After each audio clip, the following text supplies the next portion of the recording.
지금 현재 에스라 말씀의 배경은 70년 동안 바벨론의 포로로 있다가 돌아온 기환자들의 모습을 우리에게 보여주고 있습니다.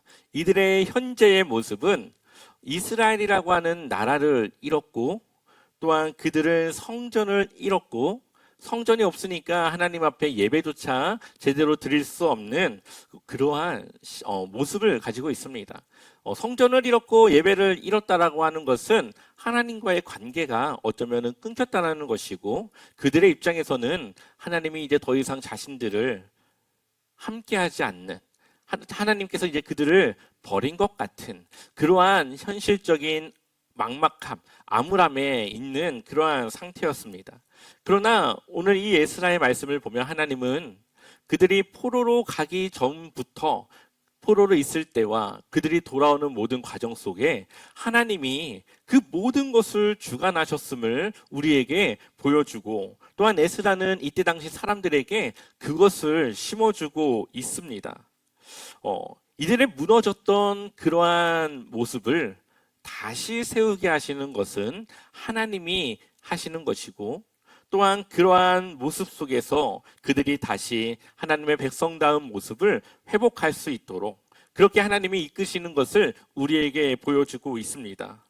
그런 면에서 우리의 신앙도 마찬가지입니다. 우리의 신앙이 때로는 무너질 수 있고 하나님과 멀어질 수 있지만, 그때마다 먼저 손을 내밀고 우리가 하나님께로 돌아올 수 있도록 이끄시는 분은 바로 하나님이시라는 거죠. 오늘 바로 이 하나님을 통해 함께 지어져가는 교회는 어떻게 해야 되는가를 함께 나누고자 합니다. 우리 한번 에스라서 1장 1절의 말씀 같이 읽어보겠습니다. 바사왕 고레스 원년에 여호와께서 예레미야의 입을 통하여 하신 말씀을 이루게 하시려고 바사왕 고레스의 마음을 감동시키심에 그가 온 나라에 공포도 하고 조서도 내려 이르되. 아멘. 이스라엘의 회복을 위해 누가 먼저 일하십니까? 하나님이 먼저 일하시죠. 바사왕 고레스의 마음을 감동시키셨고, 그의 입을 통해 그 포로로 잡혀온 사람들이 다시 고향으로 돌아가서 그들이 섬기던 신들을 섬길 수 있는 종교적인 자유를 허용하고 있습니다. 역사적으로는 그것이 사람들의 호의를 얻기 위한 이 왕의 정책이었지만, 하나님의 입장에서는 예레미야의 입을 통해 약속하신 그 말씀을 이루기 위한 고레스의 마음을 감동시켜 그를 사용한 것이라고 볼 수 있는 것이죠. 그래서 그들이 다시 이 유다 땅으로 돌아오는데, 거기에도 하나님이 그들의 마음을 감동시켰다라고 말하고 있습니다. 에스라 1장 5절의 말씀도 우리 함께 읽어보겠습니다. 이에 유다와 베냐민 족장들과 제사장들과 레위 사람들과 그 마음이 하나님께 감동을 받고 올라가서 예루살렘의 여호와의 성전을 건축하고자 하는 자가 다 일어나니. 아멘. 여기 보면 그 마음이 하나님께 감동을 받고 라고 하는 말이 있죠.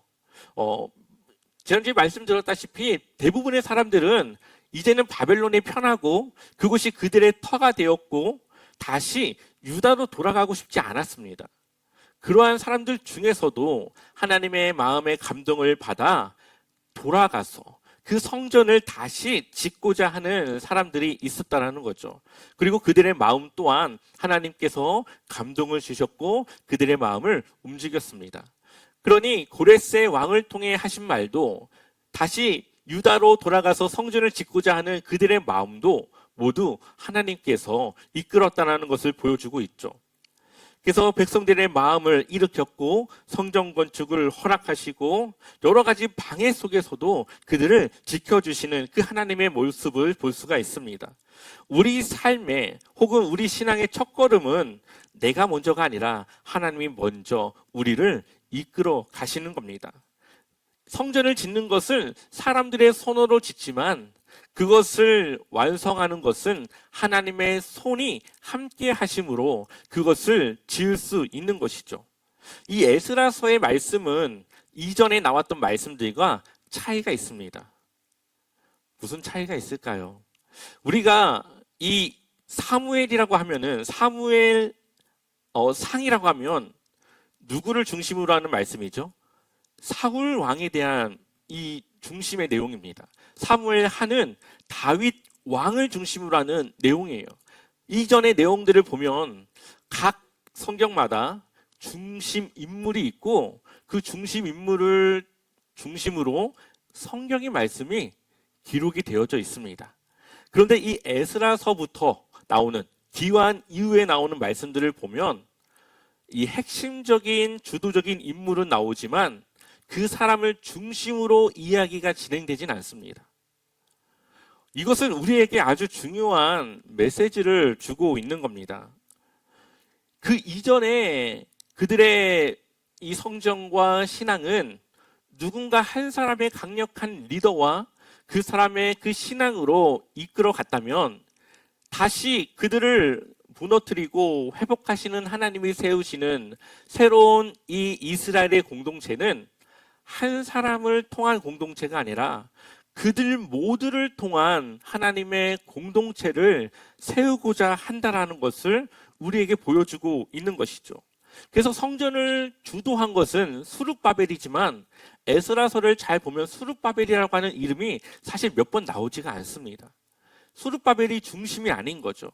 그냥 성전을 짓는 여러 가지 사람들의 모습이 그냥 그렇게 나와 있습니다. 우리는 이것을 통해서 하나님이 원하시는 교회 공동체는 누군가 한 사람을 중심으로 하는 공동체가 아니라 우리 모두가 이 교회를 이끌어가고 함께 지어져 가는 그러한 하나님의 공동체를 세워야 한다는 것을 우리가 기억할 수 있는 것이죠. 교회는 건물을 세우는 것이 아니라 우리 신앙의 공동체를 세우는 것입니다. 그리고 하나님은 한 사람의 강력한 신앙보다도 모든 공동체의 신앙을 통해 하나 되어짐을 기뻐하십니다. 그러한 면에서 이 제자와 삼교회라고 하는 곳은 임노아 목사가 대표하는 교회가 아니라 임노아 목사뿐만 아니라 우리 모두가 함께 지어져 가야 되는 교회인 것이죠.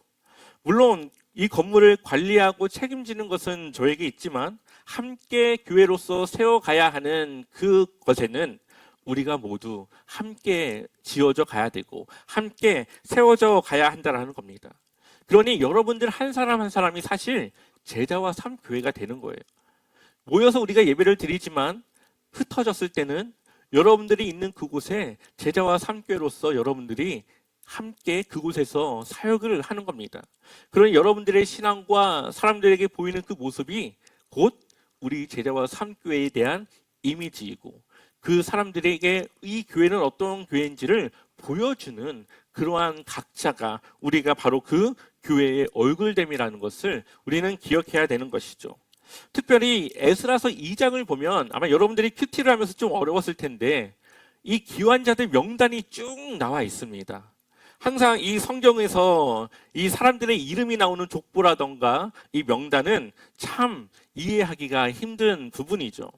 사실 이 부분은 근데 아주 중요한 메시지를 우리에게 주고 있습니다. 에스라서 2장 59절 말씀 한번 읽어볼까요? 함께 읽어보겠습니다. 델멜라와 델하르사와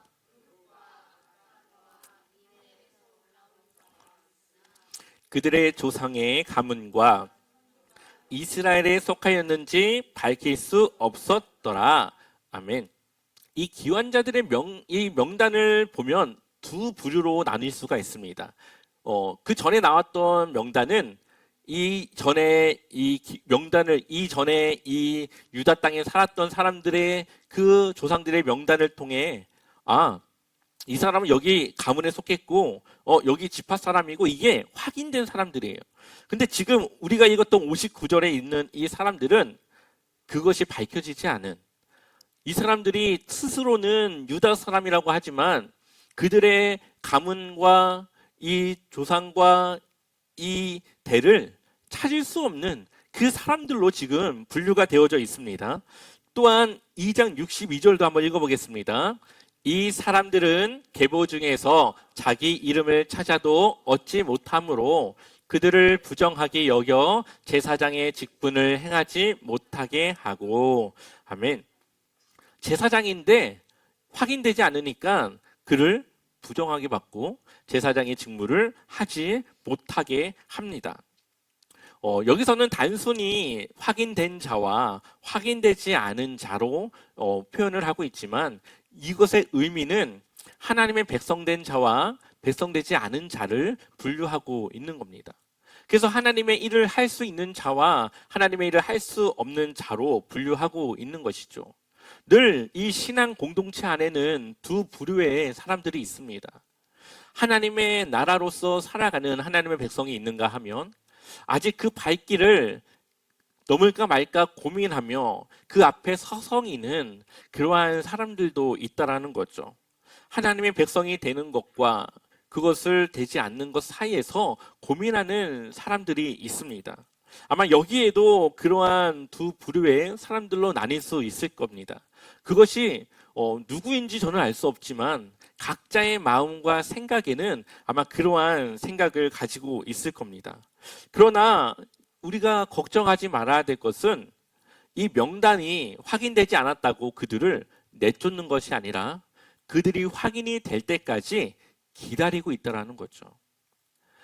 하나님은 우리가 아직 하나님의 백성으로 살아가지 못하지만 서성이는 그 시간들을 인내하고 기다리고 있고 이제는 세상을 넘어 하나님께로 넘어올 그때를 기다리며 있다고 하는 것입니다. 그러니 하나님이 아직 하나님의 백성이 되지 않았다고 해서 넌 이제 오지 마 내치는 것이 아니라 기다리는 하나님의 모습을 바로 이 명단에서 기환자 명단에서 우리에게 보여주고 있습니다. 그렇게 우리는 거룩한 성전을 회복하고 지어져 가는 겁니다. 때로는 함께 그 공동체 안에 속하지 못하더라도 우리의 모습을 통해 조금 더 확신을 얻고 조금 더 용기를 얻고 한번 나도 그렇게 살아볼까라고 하는 도전을 갖고 살아갈 수 있도록 우리가 함께 그 힘을 모아가는 것이죠. 그래서 우리가 그 사람들이 함께 동참할 수 있는 신앙적인 모델로서 우리는 살아갈 의무가 있습니다. 그렇게 우리가 거룩한 성전이 될 때 이 제자와 삼교회는 하나님의 나라를 이루는 하나님의 공동체가 될 수 있는 것이죠. 그러나 성전을 재건하는 것은 그 재료를 가지고 있다고, 가진 것이 충분하다고 해서 지을 수 있는 것은 아니라는 것을 보여줍니다. 왜냐하면 그것을 짓지 못하게 하는 방해 세력이 있기 때문이죠. 지금 이스라엘 이 유다 백성들이 귀환할 때 얼마나 많은 금과 은과 또 그릇과 그들이 지을 수 있는 것을 지원받아 갖고 왔습니까? 그런데 그들이 그것을 지을 때에 외부적인 압박과 또한 정치적인 압박, 또한 그 민족들을 방해하는 다른 주변의 사람들, 여러 가지 그들이 성전을 짓는 것을 힘들게 하는 그러한 방해자들이 있었습니다. 그래서 그 성전이 잠시 중단되었다가 다시 그 16년 후에 16년 후에 이 학개와 스가랴 선지자를 통해 그 성전을 완성할 수 있도록 하시죠. 성전이 중단된 것은 우리가 그냥 볼 때에는 행정적인 명령으로 그것이 중단되었다라고도 볼 수가 있지만 하나님이 그 일에 함께 하셨는데도 그것이 중단되었다라면 그 성전이 지어지는 그 과정 속에 그들이 하나님 앞에 온전하지 못한 그러한 모습이 있었다라는 것을 우리는 생각해 볼 수가 있습니다. 그들이 성전을 짓지만 그들은 단순히 성전만 짓는 것이었습니다. 성전을 통해 하나님과의 관계가 회복되거나 하나님의 백성으로서 그들의 마음이 돌아서는 것이 아니라 그냥 그들의 목적은 무너진 성전만을 재건하는 바로 그것의 목적이 있었다라는 거죠. 그것이 무슨 의미가 있습니까? 그러니 그것이 중단되었고 학개 선지자와 스가랴 선지자가 그들이 왜 성전을 지어야 되는지에 대한 그런 마음의 동기부여와 여러 가지 그들의 정체성을 회복시키신 이후에 다시 이 성전이 재건되는 것을 볼 수가 있습니다. 결국은 하나님께서 함께 하실 때 그 방해 세력도 이길 수 있는 것이고 우리가 하고자 하는 그것도 진행될 수 있는 것이죠. 중요한 것은 그것을 하는 것에 있어서 단지 그것을 하는 것이 목적인가? 아니면 그것을 하는 데 있어서 내가 왜 그것을 해야 하며 하나님께서 나에게 무엇을 원하시는지를 우리가 깨달아 하는 것과는 차이가 있는 겁니다. 그래서 에스라 6장 22절 말씀 우리 함께 읽어보겠습니다. 그들은 이레 동안 무교절을 즐겁게 지켰다. 그들에게 호의를 베풀도록 하셨으므로 그들은 힘을 얻었다. 그들은 주 이스라엘의 하나님이신 하나님의 성전을 다시 지을 수 있었으므로 한없이 기뻤다. 아멘.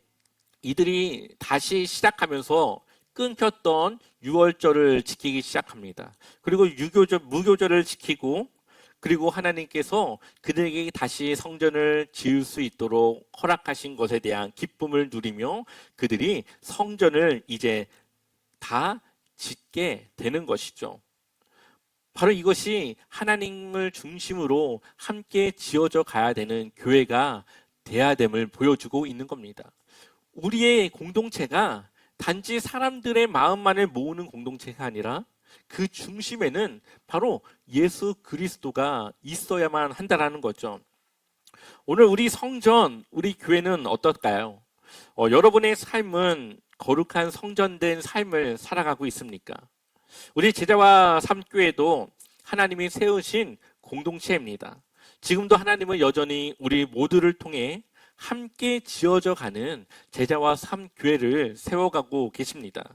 그러나 그 중심에는 우리가 함께 어우러지는 그러한 조화도 중요하지만 그 중심에는 예수 그리스도가 있어야 됨을 에베소서에서는 우리에게 말하고 있죠. 에베소서 2장 20절부터 22절까지 한번 읽어볼게요. 함께 읽어보겠습니다. 너희는 사도들과 선지자들의 터 위에 세우심을 입은 자라. 그리스도 예수께서 친히 모퉁이 돌이 되셨느니라. 그 안에서 건물마다 서로 연결하여 주 안에서 성전이 되어가고 너희도 성령 안에서 하나님이 거하실 초소가 되기 위하여 그리스도 예수 안에서 함께 지어져 가느니라. 아멘. 예수님께서 모퉁이 돌이 되셨기 때문에 그 돌을 중심으로 건물이 성전이 지어지는 겁니다.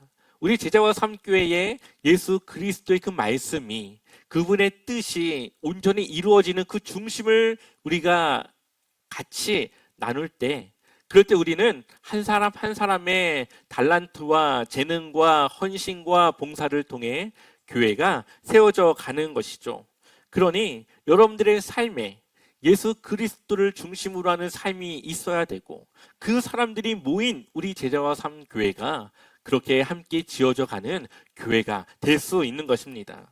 오늘 우리가 나눈 에스라서의 말씀은 성전을 재건하는 일이었고 그 시작과 그 과정에는 하나님이 함께 하셨음을 이 시간 함께 나눴습니다. 고레스 왕의 마음을 감동시킨 것도 하나님이 하셨고 그들이 유다로 돌아올 수 있도록 마음을 주신 것도 하나님이 주셨고 중단된 성전을 완성하기까지 주도하신 것도 하나님이 함께 하셨음을 오늘 함께 나눴습니다. 우리 교회가 하나님이 원하시는 그러한 성전, 그러한 공동체, 그러한 주님의 나라가 되기 위해서는 우리의 생각보다도 하나님의 말씀이 중심이 되어줘야 하고 그 말씀을 중심으로 내 뜻을 버리고 하나님의 뜻을 위해 하나 될 때에 그러한 교회로 지어갈 수 있는 겁니다. 그래서 성별도 다르고 사는 환경도 다르고 교육적 수준도 다르고 나이도 다르지만 하나님의 뜻을 위해 하나 되기 때문에 그 교회가 연합할 수 있고 함께 그 무슨 일이든 진행할 수 있는 것이죠. 우리의 믿음이 성장하고 건강해지는 것이 곧 우리 제자와 삼교회가 건강해지고 성장하는 것입니다. 한 주간 우리의 삶의 영역은 모두 다르지만 주님 안에 함께하고 있다는 것은 동일할 겁니다. 그러니 여러분들의 삶 속에 내가 곧 제자와 삼교회이며 하나님이 함께 지어져 나가야 될 거룩한 성전됨을 기억하셔서 한 주간의 삶을 승리하시기를 주님의 이름으로 간절히 축원합니다.